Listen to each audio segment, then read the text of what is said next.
Hi, welcome back. In this part 2 video of what I've learnt doing the track days, we're going to talk about body position. Oh yes, body position, hanging off, what I found worked, what I found didn't work, and also braking to go faster.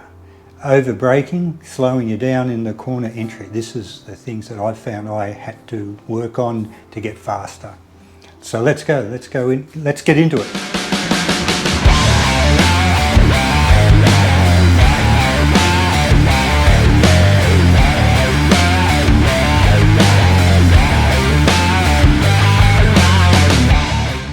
So we're going down the straightaway. We're tucked in behind the screen the best we can.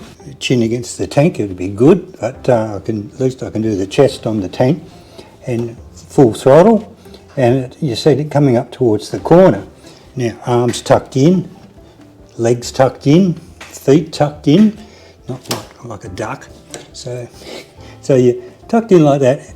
And it's time to get ready for the braking, but you do not do the brake until you set up your body position before you brake, okay? It's not brake and then move, it's move, then brake, okay? So what I found is that when I used to try and move across, it wouldn't do very much because I'm still got my legs tied in against the tank, gripping the tank, keeping your upper body loose. But I found all I do is just sort of hop up and down and not actually get my backside off to half the bum cheek, off to the, we're always talking right hand corners here, off to the right. So, okay. It wasn't until I realised I gave myself a reference point of getting the inside of my leg onto the corner of the tank. So my left leg into the left hand rear edge of the tank. And then I'd lock it in on that corner, and then that way I was in my set position and I knew in my head that I'm in the correct position for me. And that's when you're sitting up, squeezing hard. Now, staying with the cornering at the moment, we'll talk about the braking in a minute. The next step, our purpose is not to go forward as much as we want to go out to the side. But that also does bring your body, your upper body, your head in an arc over to the right hand side. So it naturally is going forward as well as to the inside of the corner.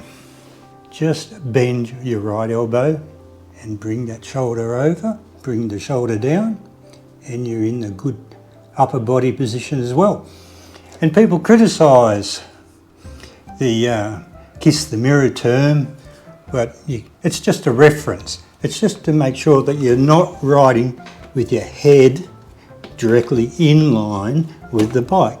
Moving it over to the centre line, and here's a reference, just the mirror, but on the track I don't have the mirror on. So my head is about over at the end of the handlebar, like that. My outside arm is try and rest it on the tank. Gives me a reference point to whether I'm in my good position for the corner from the apex and the exit of the corner. That's what I use. Have a good angle for my arm to push and pull, very effective, not pushing down it at all, but forward and aft, pushing and pulling. And then you're turning the wrist, that's another little trick that they do, is you're changing your grip to a more of a straight line, like holding a screwdriver, instead of like that. Foot position, I find, is my key point. Right now, having your foot down too far forward is obviously not going to be any good at all. And I also found that going too far back felt really uncomfortable as well. Now, what the problem was is that if you have your foot locked against the side, you can't move your knee out enough. So then I tried pointing the toes in the direction of the corner, but that was bad because it would scrape my foot going around the corner because my toes are pointing out. And sometimes when I'm in a hurry, obviously, I don't get my foot back far enough and it's pointing out like that.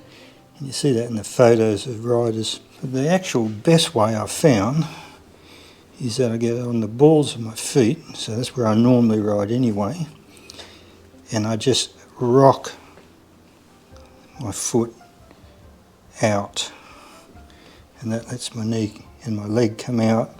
I'm just tilting it, if another word for it, tilt it out like that. Now, how to increase the speed, and I'm talking about corner entry speed, that's my worst part of my riding, I think. Continually slowing down to that safe point or that safe speed that you get built into your head, and you go around the corner the same speed every time, or the same lean angle every time, put it that way. So how can we do that? How we can break that habit? And I just talk to the instructors there, and they say, you do the hard braking the same. Braking points are determined by your bike, your brakes, strength, all that type of thing. So they can't just say, okay, this is the brake marker, brake here. It's not like that at all. Brake markers are just dependent on your own self and your own equipment. But the technique of the braking, the sequence, is to brake hard initially in the first part of the braking zone, and then reducing the braking pressure as you're peeling off into the corner, and trail it right up to the apex if the corner's that type, that suits that type of thing. You might need it to trail in if it's like a S bend or a quick left-right, that type of thing. So where do you reduce the braking? Well, you reduce the braking pressure on the trailing off. So you run the bike in at a higher speed into the corner by reducing that 2/3 of the braking zone. So the hard braking zone is done in the first 1/3, and then as you're trailing it off, trail it off faster, reduce that pressure, and you're running in at a faster speed. But you're still in control because you can follow their speed into the corner.